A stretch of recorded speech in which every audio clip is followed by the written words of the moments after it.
أشهد أن لا إله إلا الله। আসসালামু রাহমাতুল্লাহি ওয়া বারাকাতুহু। জি ভাই, এক ভাই প্রশ্ন করেছেন, মূলত তিনটে প্রশ্ন করেছেন। প্রথম প্রশ্ন যে সালাতের মধ্যে যখন আমরা বিশেষ করে সূরাতুল ফাতিহা পড়ি তার আগে আউযু বিল্লাহ এবং বিসমিল্লাহ এটা কি পড়তে হবে কি হবে না, এই বিষয়ে কি আছে? যাই হোক ভাই, সূরাতুল ফাতিহা পড়ার পূর্বে আল্লাহ রাসূল মুহাম্মদ সাল্লাল্লাহু আলাইহি ওয়াসাল্লাম তিনি নিম্ন স্বরে, অর্থাৎ তিনি শব্দ করে না, তিনি নিম্ন স্বরে সূরাতুল ফাতিহার পূর্বে আউযু বিল্লাহ বিসমিল্লাহ পড়তেন, যার হাদিস পাওয়া যায়। তবে কিছু কিছু আছে যারা বলে যে আল্লাহ রসুল মোহাম্মদ সাল্লাহ সাল্লাম উচ্চস্বরে বিসমিল্লাহ বলতেন। তো উচ্চস্বরে বিসমিল্লাহ বিষয়ে কোনো সুস্পষ্ট সহি হাদিস বর্ণিত হয়নি। যেসব হাদিসগুলো এসছে উচ্চস্বরে বিসমিল্লাহ বলতে হবে, আউযুবিল্লাহ বলতে হবে, সবগুলো জয়ীফ।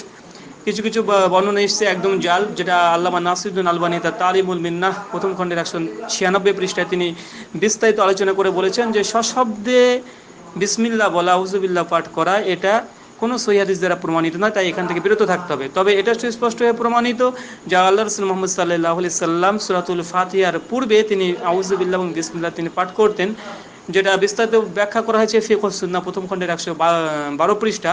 এবং কিছুটা অংশ মিশকাত হাদিস নম্বর 756 পাওয়া যায় যে আল্লাহ রাসূল মুহাম্মদ সাল্লাল্লাহু আলাইহি সাল্লাম বিসমিল্লাহ দিয়ে সালাত শুরু করতেন, তারপরে তিনি আলহামদুলিল্লাহি রাব্বিল আলামিন, যেটা সূরাতুল ফাতিহা, এটা তিনি পড়তেন।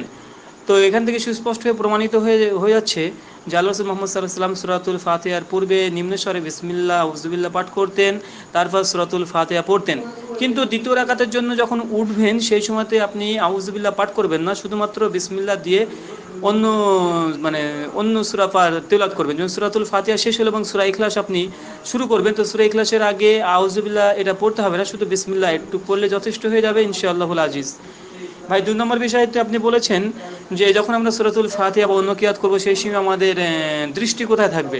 ভাই, এই সময় দৃষ্টি কোথায় থাকবে বলতে এটা সুস্পষ্টভাবে সহিহ বুখারী হাদিস নম্বর 50, যেটা হাদিসে জিবরিল সম্পর্কে আলোচনা করা হয়েছে, যেখানে হাদিসে জিবরিল সম্পর্কে আলোচিত করা হয়েছে। তো সেখানে সুস্পষ্টভাবে বলা হয়েছে, বিশেষ করে ইমাম হাজার আসকালানী তার ফাতহুল বারীতে তিনি ব্যাখ্যা করতে গিয়ে বলেছেন, তিনি যখন কেউ সালাত আদায় করবে সেই সময় তার দৃষ্টিটা থাকবে তার একদম যেখানে সেজদা করবে সেই জায়গাতে।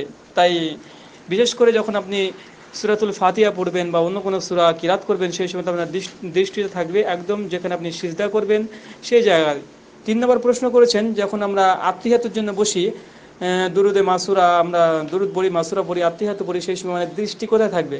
এ বিষয়ে আল্লাহ রাসূল মুহাম্মদ সাল্লাল্লাহু আলাইহি সাল্লাম সুস্পষ্টভাবে বলেছেন সূরা নাসাই হাদিস নম্বর 1278, মূল আরবি হাদিস প্রথম খণ্ডের 142 পৃষ্ঠা, এবং সুনান নাসাই হাদিস নম্বর 1160 প্রথম খণ্ডের 130 পৃষ্ঠা মূল আরবি।